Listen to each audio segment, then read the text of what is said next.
Yes, I will continue the same lesson, the development.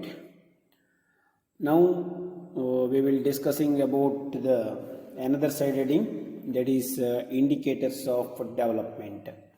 ಅಭಿವೃದ್ಧಿಯ ಸೂಚಿಗಳು ಅಂದರೆ ಒಂದು ದೇಶದ ಅಭಿವೃದ್ಧಿಯನ್ನು ಅಳೆಯಲು ಇರುವ ಮಾನದಂಡಗಳು ಯಾವುವು ಅಂತ. There are 3 indicators. So how do we measure economic development of country? For this purpose, the economists have advocated different indicators, and the prominent one is based on the income generated in a country, and the rest using indicators other than income. ಗೊತ್ತಿರಲಿ ನಿಮಗೆ, ದೇಶದ ಅಭಿವೃದ್ಧಿಯನ್ನು ಹೇಗೆ ಅಳೆಯಲಾಗುತ್ತದೆ ಅದಕ್ಕೆ ಈ ಅರ್ಥಶಾಸ್ತ್ರಜ್ಞರು ಕೆಲವು ಮಾನದಂಡಗಳನ್ನು ಅಭಿವೃದ್ಧಿಪಡಿಸಿದ್ದಾರೆ. ಅವುಗಳಲ್ಲಿ 3 ಇದೆ.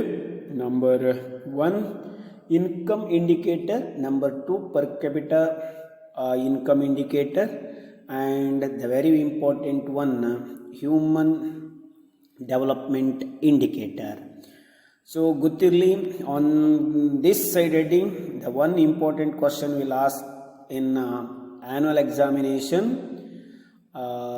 that is on the side heading income indicator or per capita indicator, and also the third one HDI or human development index or indicator.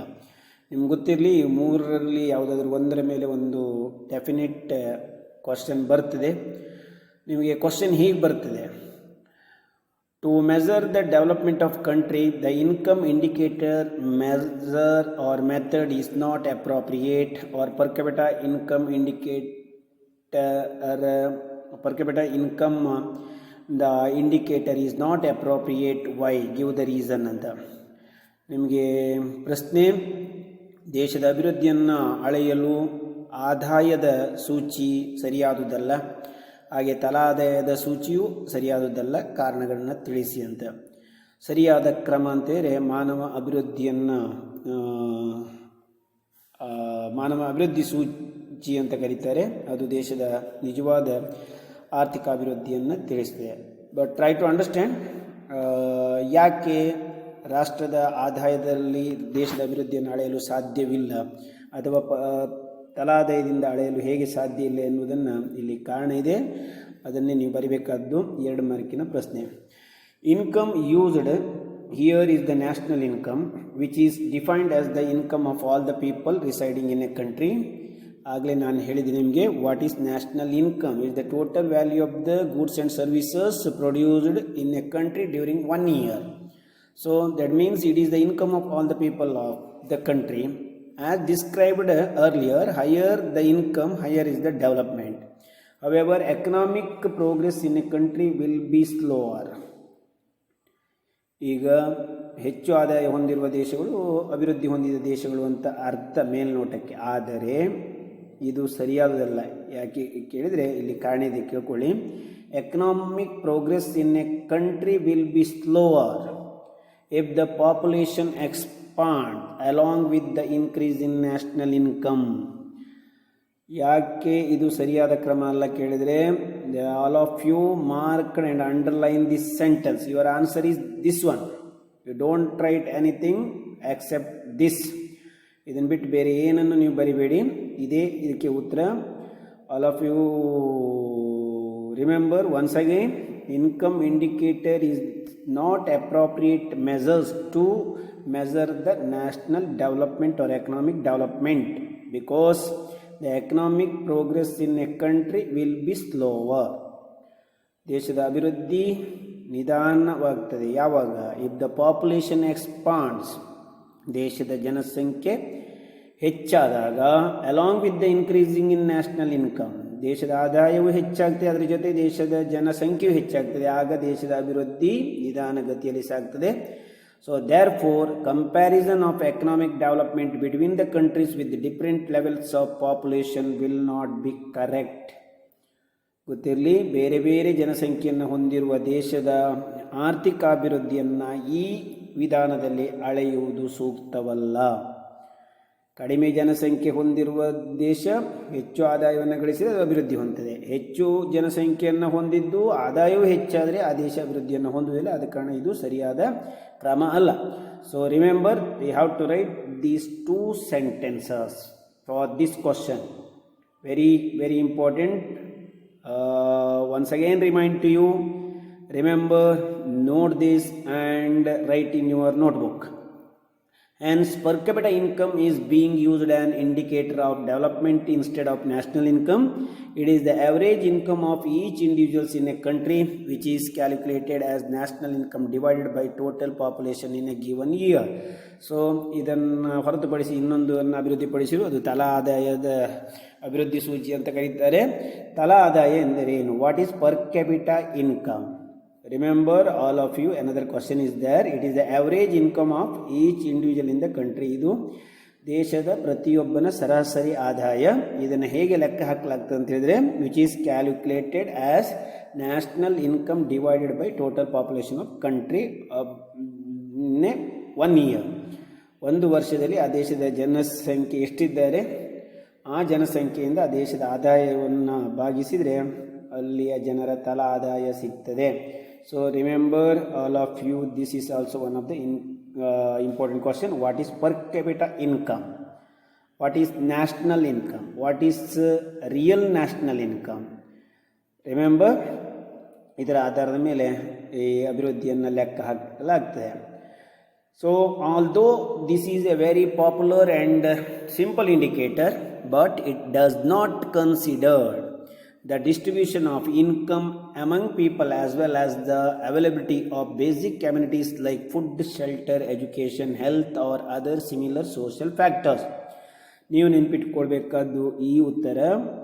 The per capita income indicator also not appropriate measures to measure the development of country. Why? Because your answer is begins from this sentence. It does not. It means per capita income does not consider the distribution of income among the people as well as the availability of basic amenities like food. ನಿಮಗೆಲ್ಲರಿಗೂ ಗೊತ್ತಿರಲಿ, ತಲಾದಾಯ ಅಂತ ಹೇಳುವುದು ದೇಶದಲ್ಲಿ ಲಭ್ಯ ಇರುವಂಥ ಮುಖ್ಯ ಮೂಲಭೂತ ಅವಶ್ಯಕತೆಗಳಾದ ಆಹಾರ ಅಥವಾ ವಸತಿ, ಅದು ಶಿಕ್ಷಣ, ಆರೋಗ್ಯ ಸೇವೆ ಅಥವಾ ಇನ್ನಿತರ ಸಾಮಾಜಿಕ ಅಂಶಗಳನ್ನು ಅದು ಗಣನೆಗೆ ತೆಗೆದುಕೊಳ್ಳುವುದಿಲ್ಲ. Hence, attempts are made to extend the income measures by including other parameters of development. ಇಲ್ಲಿ ನಿಮಗೆ 2 ವಿಚಾರ ಗೊತ್ತಾಯಿತು. ದೇಶದ ಅಭಿವೃದ್ಧಿಯನ್ನು ಆದಾಯದಿಂದಲೂ, ಅದು ರಾಷ್ಟ್ರ ಆದಾಯ ಅಥವಾ ತಲಾ ಆದಾಯ ಎರಡರಿಂದಲೂ ಅಳೆಯುವುದು ಸರಿಯಾದುದಲ್ಲ ಅಥವಾ ಸೂಕ್ತವಾದುದಲ್ಲ.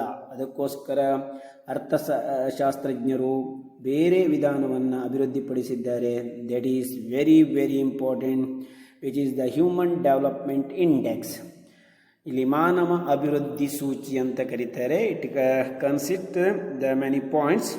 On the base of those points, we can measure the condition, economic condition of country. Remember, ಮಾನವ ಅಭಿವೃದ್ಧಿ ಸೂಚಿ, ಇಲ್ಲಿ ಒಂದು ಇಂಪಾರ್ಟೆಂಟ್ ಪ್ರಶ್ನೆ ಇದೆ, ಇದು ಯಾವುದನ್ನು ಒಳಗೊಂಡಿದೆ ಅಂತ. ಸೊ ನಿಮ್ಗೆ ಗೊತ್ತಿರಲಿ, the human development indicators is the appropriate measures to measure the development of a country. ಈ ಸೂಚಿಯಲ್ಲಿ ನಾವು ಸರಿಯಾಗಿ ದೇಶದ ಅಭಿವೃದ್ಧಿಯನ್ನು ಅಳೆಯಲು ಸಾಧ್ಯ. It is increasingly felt that primary purpose of all economic progress is enhancement of human welfare. ನಿಮಗೆ ಒಂದು ಮಾರ್ಕಿಗೆ ಗೊತ್ತಿರಲಿ, ಎಲ್ಲ ಅರ್ಥವ್ಯವಸ್ಥೆಯ ಮೂಲ ಉದ್ದೇಶ ಮಾನವನ ಕಲ್ಯಾಣ. It should help people to enjoy decent quality of life, ensure advocate basic minimum amenities like food, shelter, clothing, education, health, social security, clean water, pure air and unpolluted environment. May the increasing in incomes may not guarantee all the above to all people. ನಿಮಗೆ ಮಾನವನ ಕಲ್ಯಾಣವೇ ಎಲ್ಲ ಅರ್ಥವ್ಯವಸ್ಥೆಯ ಮೂಲ ಉದ್ದೇಶ. ಅದು ಒಳಗೊಂಡಿರುವ ಪ್ರಮುಖವಾದ ಅಂಶಗಳು ಅಂತ ಹೇಳಿದರೆ ನಿಮ್ಗೆ ಗೊತ್ತಿಲ್ಲ, ಪ್ರತಿಯೊಬ್ಬರಿಗೂ ಕನಿಷ್ಠ ಮೂಲಭೂತ ಅವಶ್ಯಕತೆಗಳನ್ನು ಒದಗಿಸುವಂಥದ್ದು. ಅವುಗಳಲ್ಲಿ ಆಹಾರ ಅಥವಾ ವಸತಿ ಇರ್ಬೋದು, ಅಥವಾ ಬಟ್ಟೆ ಇರ್ಬೋದು, ಶಿಕ್ಷಣ ಇರ್ಬೋದು, ಆರೋಗ್ಯ ಸೇವೆ ಅಥವಾ ಸಾಮಾಜಿಕ ಭದ್ರತೆ, ಅಥವಾ ಶುದ್ಧ ಕುಡಿಯುವ ನೀರು, ಶುದ್ಧವಾದ ಗಾಳಿ ಅಥವಾ ಮಲಿನಗೊಳ್ಳದ ಪರಿಸರವನ್ನು ಒದಗಿಸುವುದು. ಇದೇ ನಿಜವಾದ ಅಭಿವೃದ್ಧಿ ಅಂತ ಹೇಳ್ಬೋದು. ಇದನ್ನು ಒದಗಿಸುವುದೇ ಅಥವಾ ಒದಗಿಸಲು ಒಂದು ದೇಶಕ್ಕೆ ಶಕ್ತಿ ಬರುವುದೇ ಯಾವ ದೇಶಕ್ಕೆ ಅಂತೇಳಿದರೆ ಅದು ಅಭಿವೃದ್ಧಿ ಹೊಂದಿದ ದೇಶಕ್ಕೆ ಅಂತ ಹೇಳ್ಬೋದು. ಇದನ್ನು ಅಲ್ಲದೆ ಮೇರೆ increase in income may not guarantee, ಆದರೆ ಕೇವಲ ಆದಾಯ ಹೆಚ್ಚಳ ಆದರೆ ಅದು ನಿಜವಾದ ಅಭಿವೃದ್ಧಿ ಅಲ್ಲ. So Mehboob ul Haq, A Pakistan economist inspired by the writings of Nobel laureate Amartya Sen, argued that the most important requirements to enjoy decent standard of living are. ನಮಗೆಲ್ಲರಿಗೂ ಗೊತ್ತಿರಲಿ ಇನ್ನೊಂದು ಪ್ರಶ್ನೆ, ಮಾನವನ ಕಲ್ಯಾಣಕ್ಕೆ ಏನೇನು ಅಗತ್ಯ ಅಂತ ನಾನು ಹೇಳಿದಿಲ್ಲಿ. ಅದೇ ರೀತಿ ಮನುಷ್ಯ ಒಬ್ಬ ಉತ್ತಮ ಜೀವನ ಮಟ್ಟವನ್ನು ಹೊಂದಬೇಕಾದ್ರೆ ಯಾವೆಲ್ಲ ಅಂಶಗಳು ಅಗತ್ಯ ಎನ್ನುವುದನ್ನು ಪಾಕಿಸ್ತಾನಿ ಅರ್ಥಶಾಸ್ತ್ರಜ್ಞ, ಭಾರತದ ನೊಬೆಲ್ ಪುರಸ್ಕೃತ ಅಮರ್ತ್ಯ ಸೇನ್ ಇವರು ಅರ್ಥಶಾಸ್ತ್ರಜ್ಞರು, ಅವರ ಬರವಣಿಗೆಯಿಂದ ಪ್ರಭಾವಿತರಾಗಿ ಈ ಕೆಳಗಿನ ಅಂಶಗಳು ಒಬ್ಬ ವ್ಯಕ್ತಿಗೆ ಉತ್ತಮ ಜೀವನ ಮಟ್ಟ ಸಾಗಿಸಲು ಅಗತ್ಯ ಎನ್ನುವುದನ್ನು ತಿಳಿಸಿದ್ದಾರೆ. ಸೊ ನಿಮ್ಗೆ ಗೊತ್ತಿರಲಿ, according to the statement of Mahbub ul Haq and also Amartya Sen, the requirements to enjoy decent standard of living are: number 1, ability to lead a healthy and long life.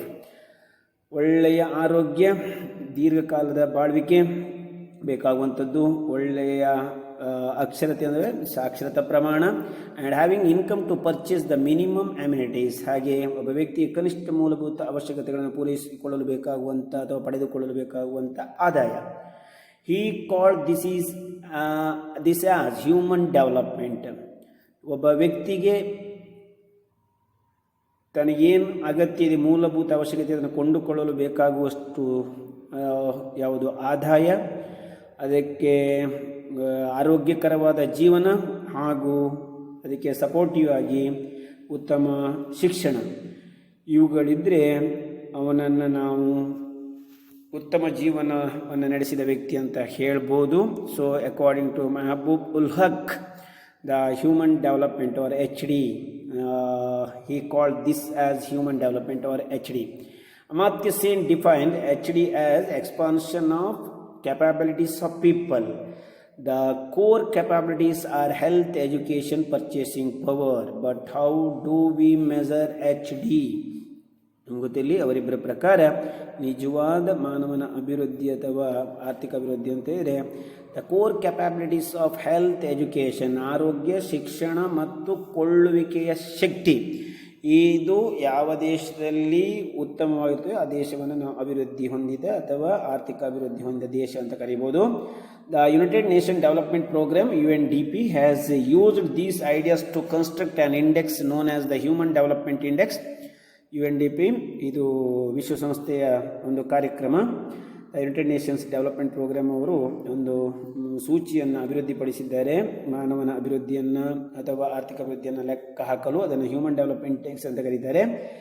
The core capabilities of a country's populations are defined, measured and combined to drive the composite HDI, while health is measured in terms of life expectancy. ಆಗ ಮಾನವನ ಆರೋಗ್ಯವನ್ನು ಆ ದೇಶದ ಜನರ ಆಯುಷ್ಯ ಪ್ರಮಾಣದ ಆಧಾರದಲ್ಲಿ ಅಳೆಯಲಾಗ್ತದೆ.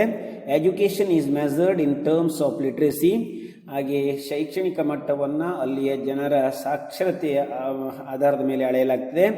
And purchasing power through per capita income. ನಿಮಗೆ ಈ ಮೂರು ವಿಚಾರಗಳು ಗೊತ್ತಿರಬೇಕು. Human development index consist 3 matters. Number 1, about the health, education and purchasing power. Totally called it is HDI. ಇದನ್ನು ಹೇಗೆ ಅಳಿತಾರೆ ಲೆಕ್ಕ ಹಾಕಿ, ಮೊದಲಿಗೆ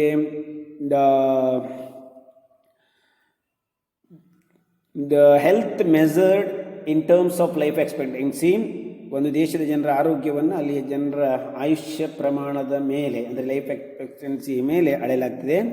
ಶಿಕ್ಷಣವನ್ನು ಅಲ್ಲಿ ಜನರು ಪಡೆದುಕೊಳ್ಳುವ ಶಿಕ್ಷಣದ ಆಧಾರದ ಮೇಲೆ ಅಳೆಯಲಾಗ್ತದೆ. ಎಷ್ಟು ಜನ ಎಲಿಮೆಂಟರಿ ಎಜುಕೇಷನ್ ಪಡ್ಕೊಂಡಿದ್ದಾರೆ, ಹೈಸ್ಕೂಲ್ ಎಜುಕೇಷನ್, PUC ಅಥವಾ ಡಿಗ್ರಿ ಅಥವಾ ಪೋಸ್ಟ್ ಗ್ರಾಜುಯೇಷನ್ ಅಥವಾ ಅದಕ್ಕಿಂತ ಉನ್ನತ ಶಿಕ್ಷಣವನ್ನು ಪಡೆದುಕೊಂಡಿದ್ದಾರೆ ಎನ್ನುವುದರ ಮೇಲೆ ಅಲ್ಲಿಯ ಶೈಕ್ಷಣಿಕ ಮಟ್ಟವನ್ನು ಲೆಕ್ಕ ಹಾಕಲಾಗ್ತದೆ. ಹಾಗೆ ಪರ್ಚೇಸಿಂಗ್ ಪವರ್ ಅಂದರೆ ಕೊಳ್ಳುವಿಕೆಯ ಶಕ್ತಿಯನ್ನು ಅಲ್ಲಿಯ ದೇಶ ಜನರ ತಲಾ ಆದಾಯದ ಮೇಲೆ ಲೆಕ್ಕ ಹಾಕಲಾಗ್ತದೆ. The indicators used are shown in the figure below.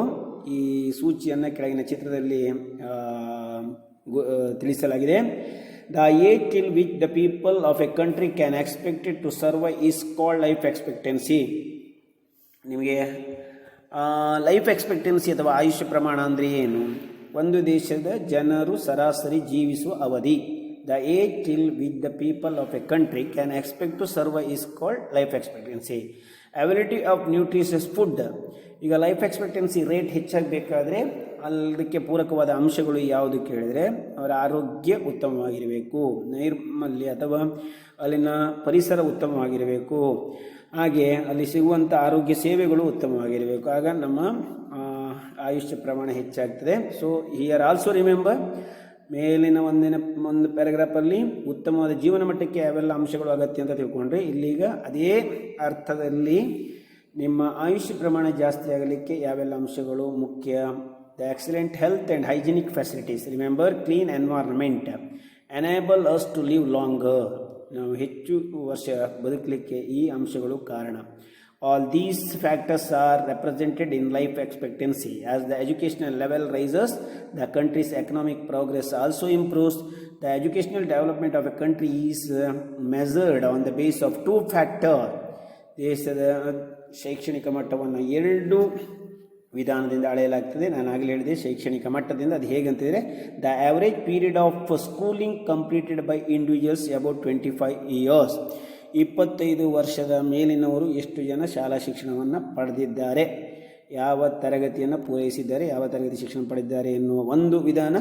And another the expected the period of school education that the children of 5 years. ಅಂದರೆ 5 ವರ್ಷದ ಒಳಗಿನ ಮಕ್ಕಳು ಎಷ್ಟು ಯಾವ ರೀತಿಯ ಶಿಕ್ಷಣವನ್ನು ಅಲ್ಲಿ ಪಡೆಯುತ್ತಿದ್ದಾರೆ ಎನ್ನುವ ಆಧಾರದಲ್ಲಿ, ಸರಾಸರಿ ಆಧಾರದಲ್ಲಿ ಅಲ್ಲಿನ ಶೈಕ್ಷಣಿಕ ಮಟ್ಟವನ್ನು ಲೆಕ್ಕ ಹಾಕಲಾಗ್ತದೆ. Receive in their life time. The standard of living is measured with the help of per capita income. The average of these three indicators is the HDI. Suppose if you ask the question, what is HDI? HDI means the average of the health, education and purchasing power of the people of country. So average of these three indicators is the HDI. ಗೊತ್ತಿಲ್ಲ ನಿಮಗೆ HDI ಅಂತ ಹೇಳಿದ್ರೆ ಈ ಮೂರು ಅಂಶಗಳನ್ನು ಸೇರಿಸಿ HDI ಅಂತ ಕರೆಯುತ್ತಾರೆ. You can measure the development of each individual indicators as well as the overall HDI. Similarly, you can also trace the growth in them and compare our country with the other countries of world. The HDI of India has been rising steadily. In 2014, HDI was calculated at 0.586 and ranked at 135 out of 187 countries. ಇಲ್ಲಿ ಗೊತ್ತಿಲ್ಲ ನಿಮಗೆ, ಒಂದು ಪೂರ್ಣ ಅಂಕವನ್ನು ತೆಗೆದುಕೊಳ್ಳುತ್ತೆ. ಆ ಪೂರ್ಣ ಅಂಕದಲ್ಲಿ ಭಾರತಕ್ಕೆ ಸುಮಾರು ಅರ್ಧಕ್ಕಿಂತ ಜಾಸ್ತಿ ಇದೆ. ಅಂದರೆ 0.586 ಅದರ ಏನಿದೆ ಸ್ಟೇಟಸ್ ಇದೆ. ಸೊ 187 ದೇಶಗಳಲ್ಲಿ 135ನೇ ಸ್ಥಾನವನ್ನು ಭಾರತ ಪಡೆದಿದೆ. ಅಭಿವೃದ್ಧಿ ದೇಶದ ಆರ್ಥಿಕ ಅಭಿವೃದ್ಧಿಯನ್ನು ಲೆಕ್ಕ ಹಾಕಿದಾಗ the UNDP classifies the countries into 3 categories based on HDI as high, medium and low HDI countries. ಇದರ ಆಧಾರದ ಮೇಲೆ ಪ್ರಪಂಚದ ದೇಶಗಳನ್ನು 3 ರೀತಿ ವಿಂಗಡಿಸಲಾಗಿದೆ. ಮಾನವ ಅಭಿವೃದ್ಧಿ ಸೂಚಿಯ ಪ್ರಕಾರ ಹೆಚ್ಚು, ಮಧ್ಯಮ ಮತ್ತು ಕೆಳ ವರ್ಗದ ಕೆಳ ಆದಾಯವನ್ನು ಹೊಂದಿರುವ ದೇಶಗಳು ಅಂತ. India is in middle level group of human development. So ಇದನ್ನು, ಈ ಚಿತ್ರವನ್ನು ನೀವು ಓದಿ ತಿಳ್ಕೊಳ್ಳಿ, ಅದರ ಬಗ್ಗೆ ವಿವರಣೆ ಬೇಡ. ಇಲ್ಲಿ ಹೇಗೆ ನಮ್ಮ ಅರ್ಥವ್ಯವಸ್ಥೆ ಏರ್ತಾ ಹೋಗಿದೆ ಅಂತ ಇಲ್ಲಿ ಲೈಫ್ ಎಕ್ಸ್ಪೆಕ್ಟೆನ್ಸಿಯನ್ನು ಕೊಟ್ಟಿದ್ದಾರೆ, ಹಾಗೆ ಇನ್ಕಮ್ ಅನ್ನು ಕೊಟ್ಟಿದ್ದಾರೆ, ಹಾಗೆ HDI ಫ್ರಮ್ ಇಲ್ಲಿ ಏರಿದ್ದು 0.344 to 0.554. But India is HD human development attainment is very low if we compare it to the top 10 countries. ಉಳಿದ 10 ದೇಶಗಳಿಗೆ ಹೋಲಿಸಿದರೆ ಭಾರತದ ಮಾನವ ಅಭಿವೃದ್ಧಿ ಸೂಚ್ಯಂಕ ತುಂಬ ಕೆಳಮಟ್ಟದಲ್ಲಿದೆ.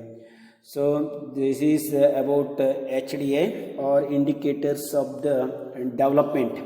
Once again I recall to remind to you, there are three measures to measure the development of country. Number one, national income indicators, per capita income indicators, and human development indicator. Human development indicators, three matters, that is the health condition, education condition, and power of the purchasing capacity of the people of the country. The next, gender related development. Already you know the position of the female in Indian economy. So before the independence and after the independence, that is the status of the women. After independence, the status of the women of India, the improving.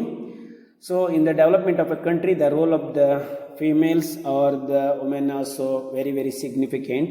ಇದನ್ನು ನೀವು ಈಗಾಗಲೇ ಓದಿದ್ದೀರಿ, ಮತ್ತು ಪುನಃ ಅದು ಇಲ್ಲಿ repeat ಆಗಿದೆ. ಆದರೆ ಇಲ್ಲಿ ಒಂದು ಪ್ರಶ್ನೆ ಇದೆ, ಭಾರತದ ಅರ್ಥವ್ಯವಸ್ಥೆಯಲ್ಲಿ ಮಹಿಳೆಯರ ಪಾತ್ರ ಅಭಿವೃದ್ಧಿಯಲ್ಲಿ. ಸೊ ಇಲ್ಲಿ 2011 ಪ್ರಕಾರ, ಈಗ ಒಂದು ಮಾತು ಗೊತ್ತಿರಬೇಕು ನಿಮಗೆ, ಭಾರತದಲ್ಲಿ ಪುರುಷ ಮತ್ತು ಮಹಿಳೆಯರು ಮೇಲ್ನೋಟಕ್ಕೆ ಸಮಸಮವಾಗಿದ್ದಾರೆ. ದೇಶದ ಅರ್ಥವ್ಯವಸ್ಥೆಯ ಅಭಿವೃದ್ಧಿಯಲ್ಲಿ ಪುರುಷರಷ್ಟೇ ಮಹಿಳೆಯರು ಪ್ರಧಾನ ಪಾತ್ರ ವಹಿಸುತ್ತಿದ್ದಾರೆ.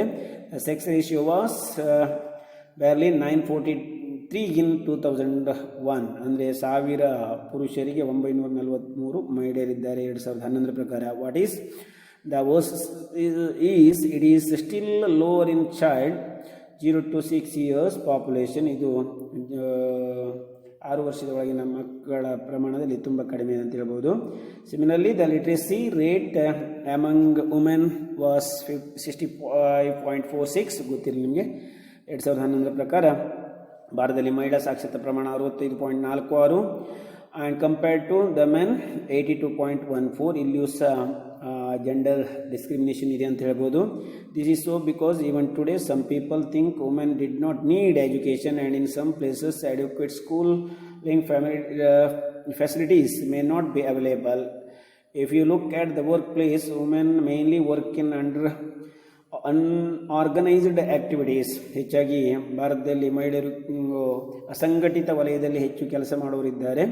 ಯಾಕಂದರೆ ಅವರು ಪಡ್ಕೊಂಡ ಶಿಕ್ಷಣ ಕಡಿಮೆ ಆದ್ದರಿಂದ. ಅದು ಮುಖ್ಯವಾಗಿ ಅಗ್ರಿಕಲ್ಚರ್ ಅಥವಾ ಕನ್ಸ್ಟ್ರಕ್ಷನ್ ವರ್ಕ್, ಸ್ಮಾಲ್ ಸ್ಕೇಲ್ ಇಂಡಸ್ಟ್ರಿಯಲ್ಲಿ ಮಹಿಳೆಯರು ಹೆಚ್ಚು ಕೆಲಸ ಮಾಡ್ತಿದ್ದಾರೆ at lower wages than the men. It is also true that the women are not free to spend the income that they earn.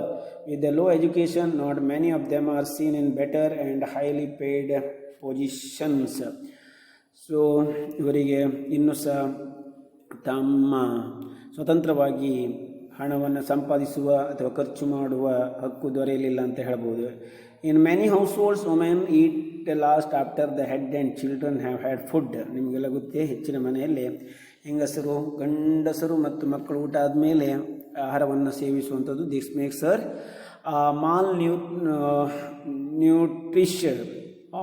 malnourished and the susceptible to many illness. ಈಗ ಸಾಮಾನ್ಯವಾಗಿ ಹೆಚ್ಚಿನ ಮನೆಯಲ್ಲಿ ಅವರಿಗೆ ಸರಿಯಾದ ಆಹಾರ ಸಿಗದೇ ಇರುವುದು, ಇದರಿಂದ ಅವರಿಗೆ ಅಪೌಷ್ಟಿಕತೆಯಿಂದ ಅನೇಕ ರೋಗಗಳಿಗೆ ಅವರು ತುತ್ತಾಗೋದು. With low nutrition but compelled to during heavy work the makes her to fall sick often, which is usually ignored by the men. The folk, especially the health of pregnant women, is very crucial because it is affect the baby's health also. India has very high rates of maternal mothers dying during and after child delivery. Infant children below 1 year and children below 5 year death rates. ಗೊತ್ತಿರ್ಬೋದು ನಿಮಗೆ. ಈ ಅಪೌಷ್ಟಿಕತೆಯಿಂದ ಮಹಿಳೆ ಮತ್ತು ಮಕ್ಕಳು ಕಾಯಿಲೆಗಳಿಗೆ ಬೀಳುವಂಥದ್ದು. ಆದ್ದರಿಂದ ಭಾರತದಲ್ಲಿ ತಾಯ್ತನದ ಅಥವಾ ಹೆರಿಗೆ ಸಮಯದಲ್ಲಿ ತಾಯಿಯಂದಿರ ಮರಣ ಅಥವಾ ಹೆರಿಗೆಯ ನಂತರ ಶಿಶುವಿನ ಮರಣ ಅಥವಾ ಆ ನಂತರದಲ್ಲಿ 5 ವರ್ಷದ ಒಳಗಿನ ಮಕ್ಕಳ ಮರಣ ಪ್ರಮಾಣದ ರೇಟ್ ಏನಾಗ್ತಿದೆ, ಜಾಸ್ತಿ ಆಗ್ತಿದೆ. ಇಲ್ಲಿ ಮುಖ್ಯವಾಗಿ ಮಹಿಳೆಯರನ್ನು ಕಡೆಗಣಿಸಿರುವುದು ಅಥವಾ ಅವರಿಗೆ ಆರ್ಥಿಕ ಸ್ವಾತಂತ್ರ್ಯ ಇಲ್ಲದೇ ಇರುವುದು, ಕೆಲಸ ಅವರಿಗೆ ಹೆಚ್ಚಾಗಿರುವುದು, ಅವರನ್ನು ಸ್ವತಂತ್ರವಾಗಿ ಬದುಕಲಿಕ್ಕೆ ಬಿಡದೇ ಇರುವುದು, ಇದೆಲ್ಲ ಅನೇಕ ಕಾರಣಗಳಿವೆ. So evil practice of detecting gender of the foetus, ಇಲ್ಲಿ ಒಂದು ಇಂಪಾರ್ಟೆಂಟ್ ಕ್ವಶನ್ ಇದೆ, ನೀವು ಇದನ್ನು ಮಾರ್ಕ್ ಮಾಡ್ಕೊಳ್ಬೇಕು. An evil practice of detecting the gender of the poetess and destroying it found to be a female one is growing. This is one of the major reasons for lower and declining sex ratio in the country. Question will ask like this: the detecting of the gender of the poetess is illegal. How anta barte?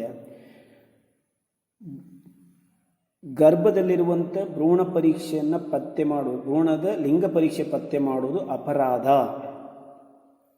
ಯಾಕೆ ಅಂತ ಹೇಳಿದ್ರೆ, ಹೀಗೆ ಪರೀಕ್ಷೆ ಮಾಡಿ ಅದನ್ನು ನಾಶ ಮಾಡೋದ್ರಿಂದ ಏನಾಗ್ತದೆ, ಸೆಕ್ಸ್ ರೇಷಿಯೋ ಕಡಿಮೆ ಆಗ್ತದೆ, ಲಿಂಗಾನುಪಾತದಲ್ಲಿ ಏರಿಳಿತ ಉಂಟಾಗ್ತದೆ, ಮಹಿಳಾ ಮತ್ತು ಪುರುಷರ ಸಂಖ್ಯೆಯಲ್ಲಿ ಇದು ಏನಾಗ್ತದೆ, ಇಂಬ್ಯಾಲೆನ್ಸ್ ಉಂಟಾಗ್ತದೆ. So remember all of you these 3 lines.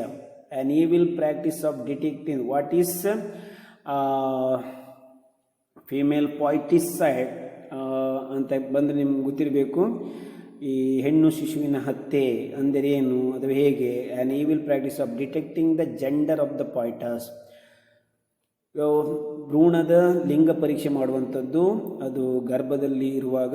And destroying it if found to be a female one, ಇದು ಹೆಣ್ಣು ಭ್ರೂಣ ಅಂತ ಗೊತ್ತಾದರೆ ಅದನ್ನು ಗರ್ಭದಲ್ಲಿ ನಾಶ ಮಾಡುವಂಥದ್ದು. So it is called female foeticide. This is one of the major reasons for lower and declining sex ratio in the country. ಗೊತ್ತಿಲ್ಲಿ ಭಾರತದಲ್ಲಿ ಲಿಂಗಾನುಪಾತದಲ್ಲಿ ಏರಿಳಿತ ಅಥವಾ ಮಹಿಳೆಯರ ಸಂಖ್ಯೆಯಲ್ಲಿ ಕಡಿಮೆ ಆಗಲಿಕ್ಕೆ ಕಾರಣ ಇದು gender detection. So representation of women in political bodies, ಇದೆಲ್ಲ ನೀವು ಮೊದಲು ತಿಳ್ಕೊಂಡಿದ್ರಿ. ಇಂದಿನ ಮಹಿಳೆ ಎಲ್ಲ ಕ್ಷೇತ್ರಗಳಲ್ಲಿ ಇದ್ದಾಳೆ ಅಂತ ಹೇಳ್ಬೋದು. In order to promote participation of women in economic activities and thereby achieve economic empowerment, ನಿಮಗೆಲ್ಲರಿಗೂ ಗೊತ್ತಿರಲಿ, ಮಹಿಳೆಯನ್ನು ಆರ್ಥಿಕ ಸ್ವಾವಲಂಬಿಯನ್ನಾಗಿ ಮಾಡಲು, ಅಭಿವೃದ್ಧಿಯಲ್ಲಿ ಅವಳನ್ನು ಸಂಪೂರ್ಣವಾಗಿ ತೊಡಗಿಸಿಕೊಳ್ಳಲು, ಆರ್ಥಿಕ ಸ್ವಾತಂತ್ರ್ಯವನ್ನು ನೀಡುವುದಕ್ಕೋಸ್ಕರ the government of India and the state government took many measures. So among them the self-help groups, ಮಹಿಳಾ ಸ್ವಸಹಾಯ ಸಂಘಗಳು. ನಿಮಗೆ ಇಲ್ಲಿ ಒಂದು ಪ್ರಶ್ನೆ ಬರ್ತದೆ, ಹಿಂದೆ ಇನ್ನೊಂದು ಕಡೆ ಬರ್ತದೆ, ಗೊತ್ತಿರಲಿ. ಇದು ಮಹಿಳೆಯ ಆರ್ಥಿಕ ಸ್ವಾತಂತ್ರ್ಯವನ್ನು ಹೇಗೆ ರಕ್ಷಣೆ ಮಾಡ್ತದೆ. The women self help group, how it protect the economic interest of the women. In order to promote participation of women in economic activities and thereby achieve economic empowerment, self-help groups are being formed in all the villages and cities. ಆ ಪ್ರಶ್ನೆಗೆ ಉತ್ತರ ಇಡೀ paragraph ಬರೀಬೇಕು ನೀವು, ಅಭ್ಯಾಸದಲ್ಲಿ ಇದೆ. The role of the women self help group in improving of the status of women of a country.